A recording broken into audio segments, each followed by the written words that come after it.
ndizera ko mwiriwe neza mwese nubwo ibintu byatinze kurusha uko byari byateguwe.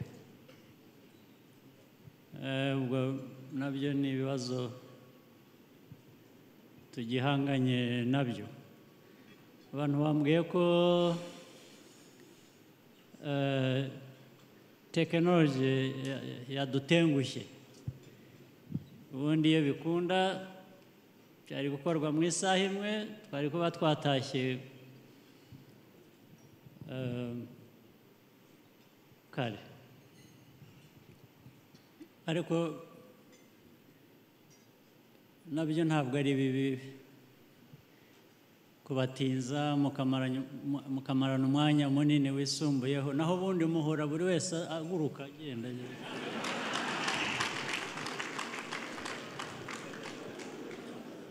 Abantu bahura bareba ku isaha,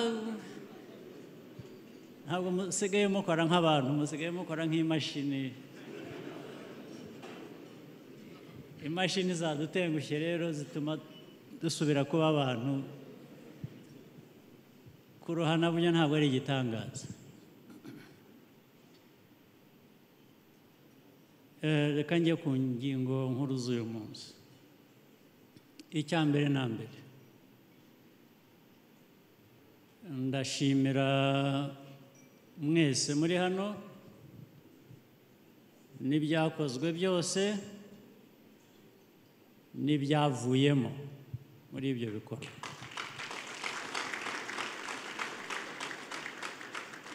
Icya kabiri,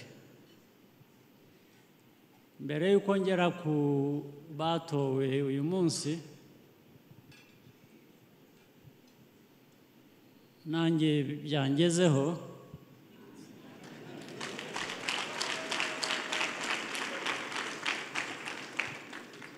ndabanza nshimire cyane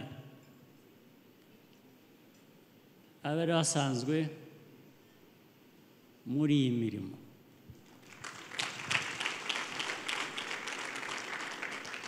Ndashimira wari uri vice chairman bazivamo,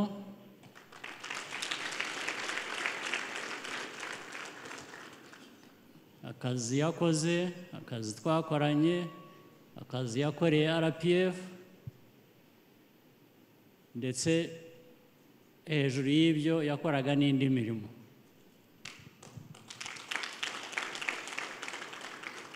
Nagira ngo rero mushimire nk'umukada, nk'umuyobozi wujuje inshingano zose uko yagombaga kuzuzuza. Ndabashimiye cyane. Ndanashimira Secretary General wahozeho icyo igihe,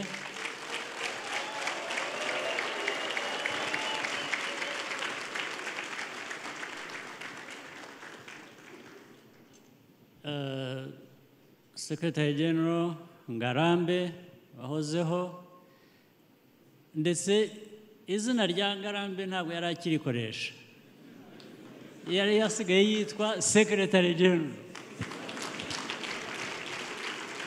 Niyo wabazaga abanyamuryango bose igihe cyose n'abari bamuzi, cyane cyane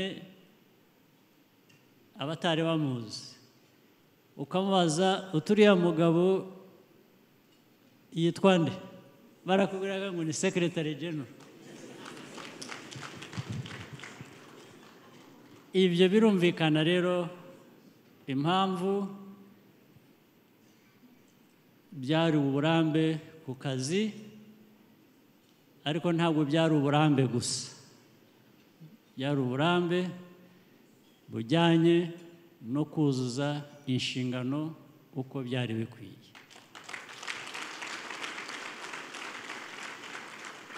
Ndagira ngo nongereho ko kuba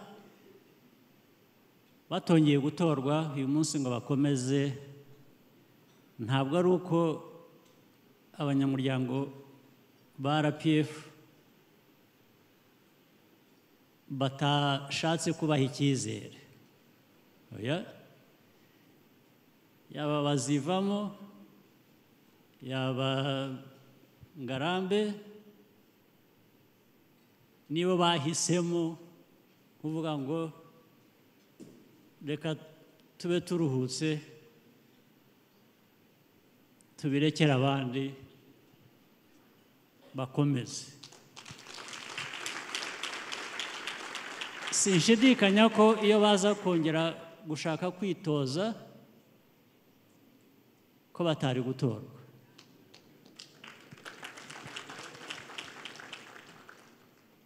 Ibyo turabibashimiye rero. Kuri iki aricyo nshaka kubivugaho. Buri gihe ndabashimira, nshimira icyizere mungirira kuva kera.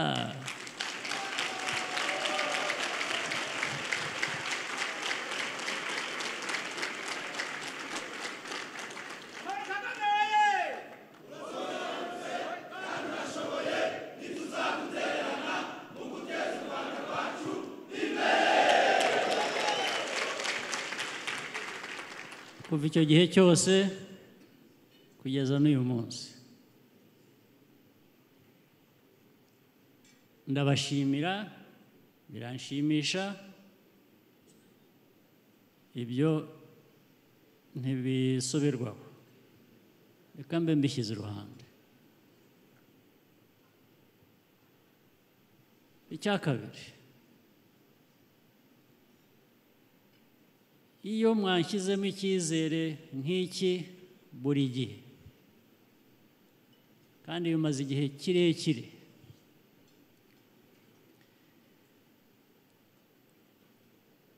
harimo ibintu bibiri. Harimo kwishimira icyizere imirimo, hakaza n'ikindi gitandukanye n'ibyo.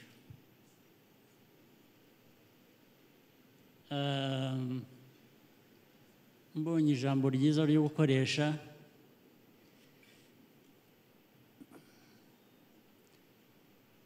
ntabwo ndi bubahishe. It comes with a dose of guilt.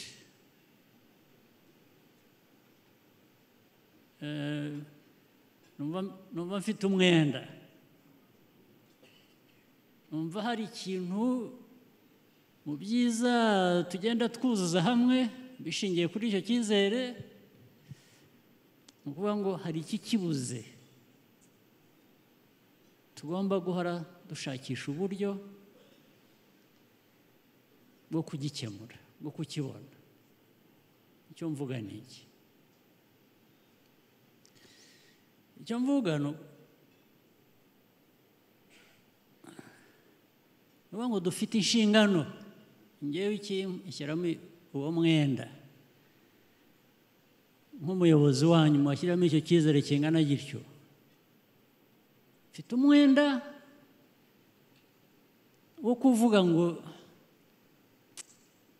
iyo byihutaga uko dukora bigatuma haboneka undi wakora nk'ibyo muntorera gukora.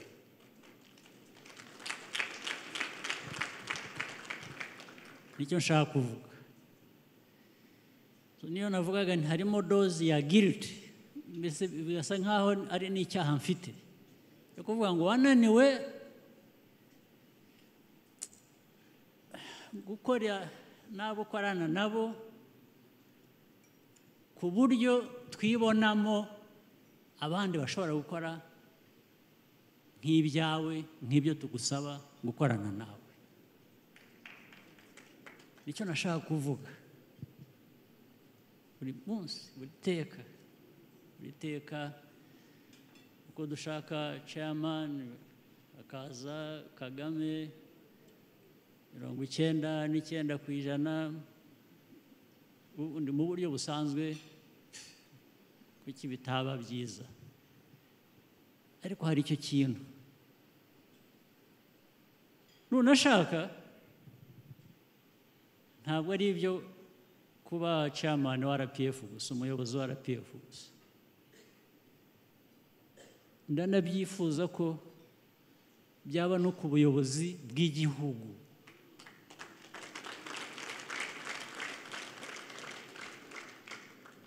Mujye mumenya ngo iteka uko bigenda gutya,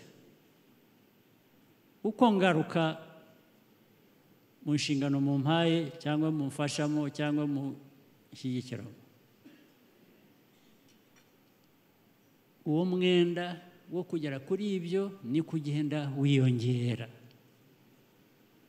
Ndababwira dusanzwe tubwizanya ukuri, niba mutabikora ndabikora, tubabwizanya ukuri. Nagira ngo rero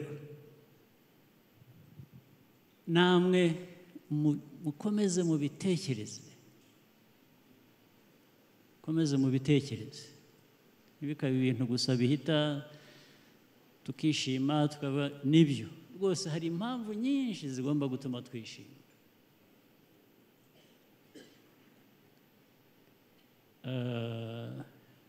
Nka Abudara uhora utuma twishima, niryo zina rye. Twakwishima ariko jya wishima, ariko nurangiza wibaze.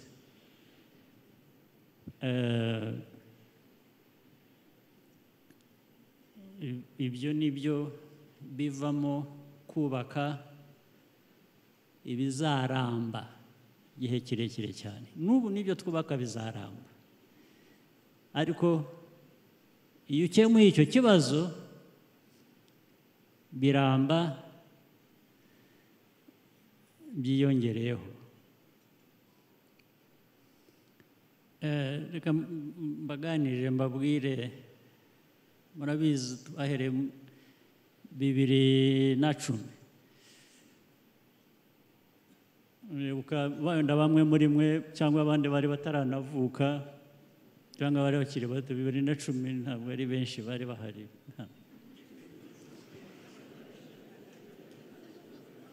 Ni kera, hashize igihe, kandi mwe ntabwo mubayeho igihe kirekire cyane, cyafite iyindi myaka myinshi imbere. 2010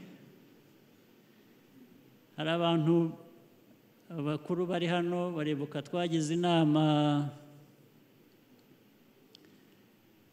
muri Petit Stade. Petit Stade hari abari bahari? Aha, bari hano tuganira, abantu bavuga ninde ugiye gutorwa kuba umuyobozi wacu, kuzaba perezida muri uwo mwaka. Icyo kibazo cyaragarutse ndetse ndakibabaza, ndetse ndababwira icyo gihe abari bari aho bari barenze 2,000. Ntabwo ariko ngo twishakemo n'ukundi byagenda. Nitukubona njyewe ndashaka kubabwira ko rwose byanshimisha, hanyuma tugashaka n'ubundi buryo twafashamo umuyobozi w'igihugu cyacu.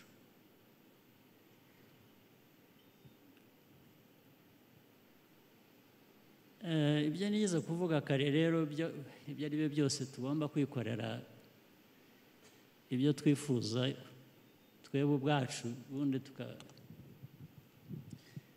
biragenda bikavamo dilemma, ndetse ikajyana na ya guilt navuze.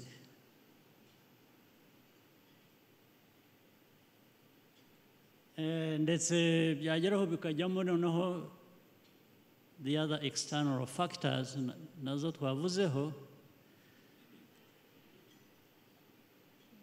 sinzi mubizi buriya 2017 ubwo duheruka mbere ho gato 16 uzi ko hari abantu bavuye ikantarange murahazi hari abavuye ikantarange ndetse birimo abayobozi b'iyo ikantarange inzego zitandukanye hazamo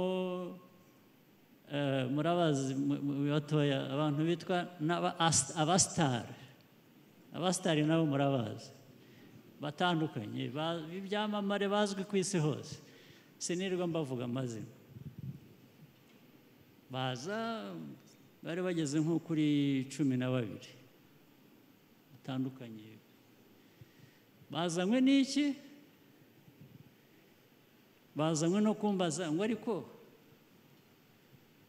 urashaka kongera kwiyamamaza kuyobora igihugu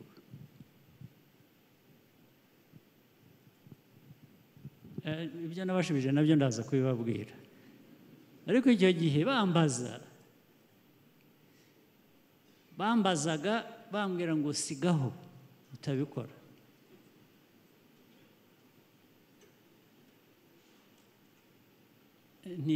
noneho ndababwira ariko iwanyu aho muva ndahazi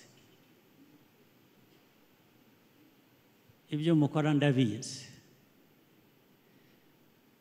mubikora hari uwababwiye kubikora mubikoreshwa n'abandi bo hanze icyo ni kimwe icya kabiri ntigeho kugira ngo mbahe igisubizo ubu ngubu ndabaha uburyo bwose mugende mujye muri buri karere ndabahamagarira n'abaturage baze n'abayobozi babo n'iki baze mubabaze icyo kibazo yewe mwo kukimbaza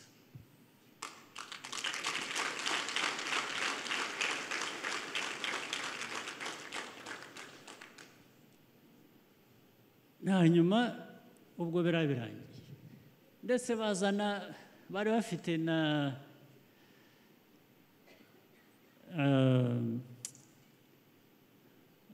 they would call a proposal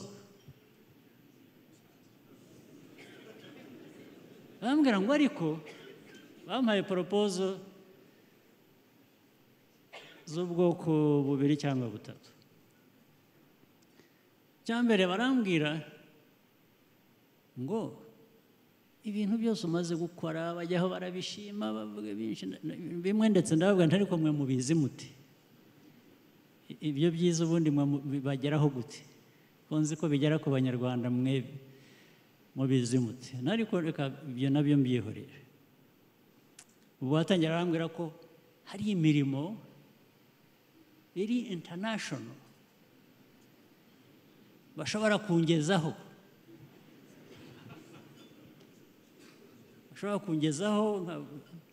ni nko kuvuga ngo ukaba icyamamare hagakora kariya kazi ni akazi kaba isi yose iyo ni poropozo ya mbere nabwo ariko usibye ko ibyo ntabyo nabasabye rwose nagira ngo mbongerereho ko nta n'ibyo nshaka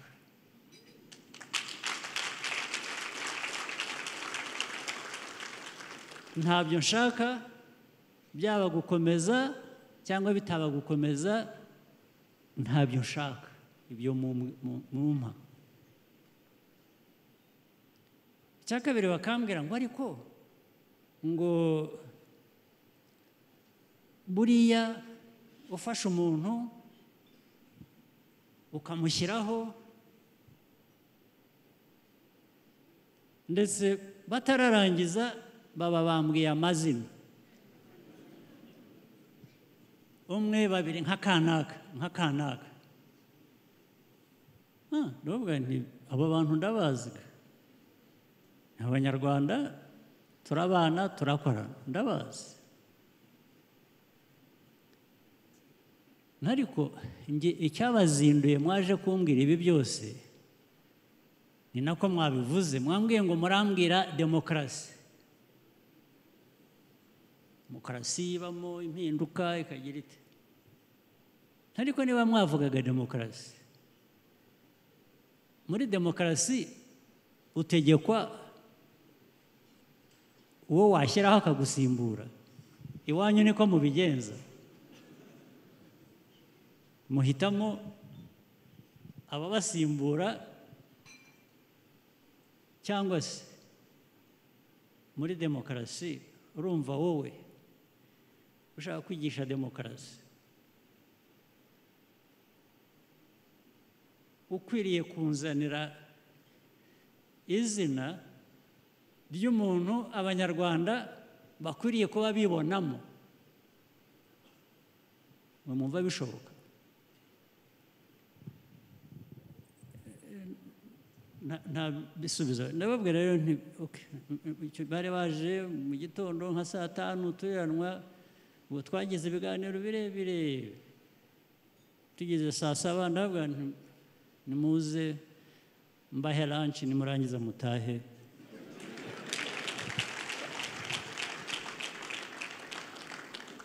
ntimwakoze kudusura ibibazo byacu tuzabyirangiriza rwose mutavunitse tuzabirangiza ubu ndababwira ukuri kw'ibintu uko bibaho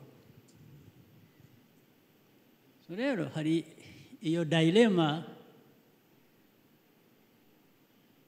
iriho ngomba gushaka uko nkemura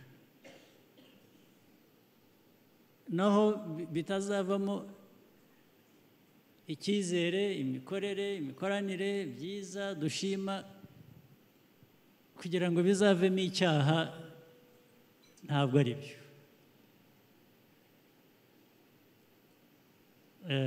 ndabasaba ngo twubake dutere intambwe twubake ibizaramba igihe cyose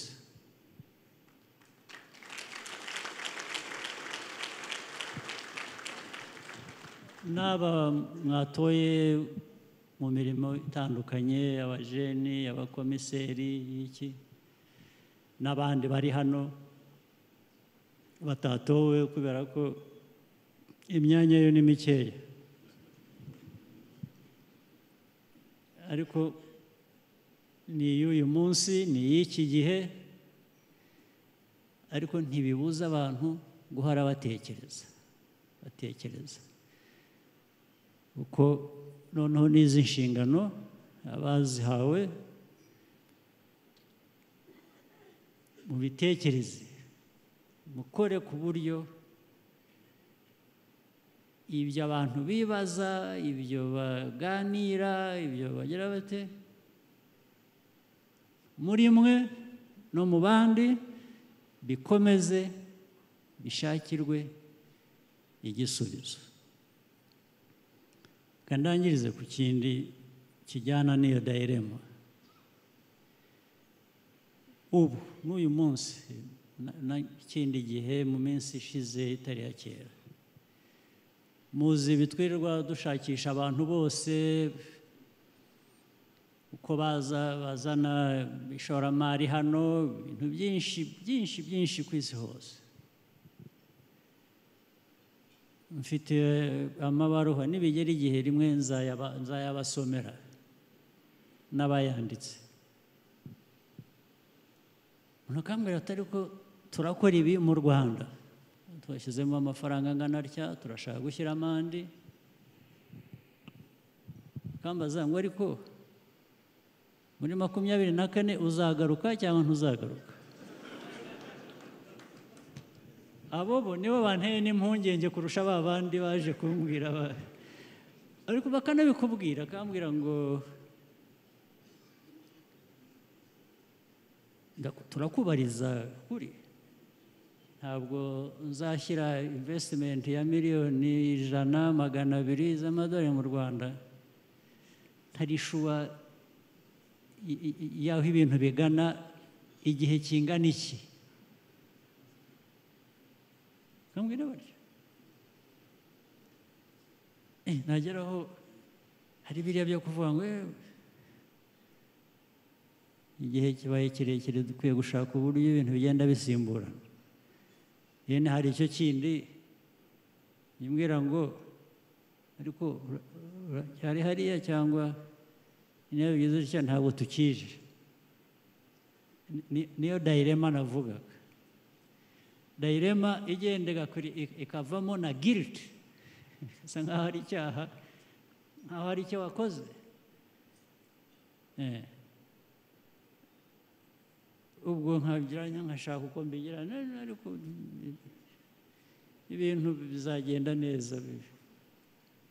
Iyo ntagarutse hari abandi bazakomeza. Rero abo mvuga ngo hari n'abandi bazakomeza batangire babagaragaremo. Kubagaragaramo biva mu bikorwa bya buri munsi dukora bigatanga icyizere ku Banyarwanda no ku banyamahanga. Niyo mpamvu twebwe mu Rwanda erega ntabwo twakora nk'abandi bantu mu buryo busanzwe. Ibibazo bafite n'ibyo dufite biratandukanye. Ikintu kimwe wakora ukakizira ku isi hose, ukakizira ngo u Rwanda rwagize rutya, abandi bose bakora bibi byikubye inshuro nyinshi ibyo ngibyo, bo ntawe uri bubavugeho. Kugira ngo rero twe tubeho neza muri ubwo buryo tubayeho, ukora no ku buryo budasanzwe. Ukora ibintu ku buryo n'ugushakishamo ikibazo akibura cyangwa agira isoni zo yari ikibazo kandi yagera hatari ko se umuntu ugira atya. Murabizi hari n'aho bigera bakavuga ngo u Rwanda twumvise ko bagize batya bavuze batya tugiye no kubima amafaranga twabahaga. Abandi bagenzi babo bakabwira batari ko se u Rwanda nicyo gihugu cyonyine dushyiramo ifaranga tukabona icyarivuyemo, tugiye kuyabima tuyahe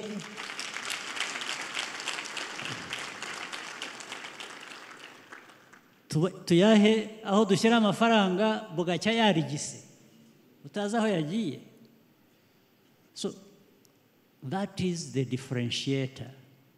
Nicyo ni nkeke duhoraho, ni nkeke yo kuvuga ngo niba umuntu yampaye icyizere cye, yampaye amafaranga ye, yashyize mu gihugu, turakora ku buryo amwungukira cyangwa abyara umusaruro ari ku Rwanda cyangwa ari ku wayashyizemo. Ibyo rero ntabwo bipfa kuza gusa, bituruka mu bikorwa by'abayobozi. Abayobozi ni benshi, namwe muri abayobozi mu buryo butandukanye. Hari abatowe ba komiseri, hari abandi bayobozi bakuru bari hariya. Iyo mikorere igaragaza ko abantu bakwiye kukugirira icyizere, baba mu Rwanda baba bo hanze, ni ngombwa kuko niko duteye, niko igihugu giteye. Iyo utakoze utyo tuzaba ubusa, tuzarigita. Nimuhitamo kuba abasanzwe bagira batyo, umuntu akavuga atari ko se babandi ko ari nk'abandi bose tuzi. Okay, that's your choice. Muzahitemo. reka nsoreze hano ariko nagira ngo nshimire abashyitsi bacu babanye natwe muri ibi byose bavuye mu bihugu by'inshuti dukorana byinshi twifuza gukorana n'ibirenze bashimira ko banatwihanganiye mu byatinze mu byagize bite twabishimiye turabashima ariko natwe aho bazadushakira hose tuzabageraho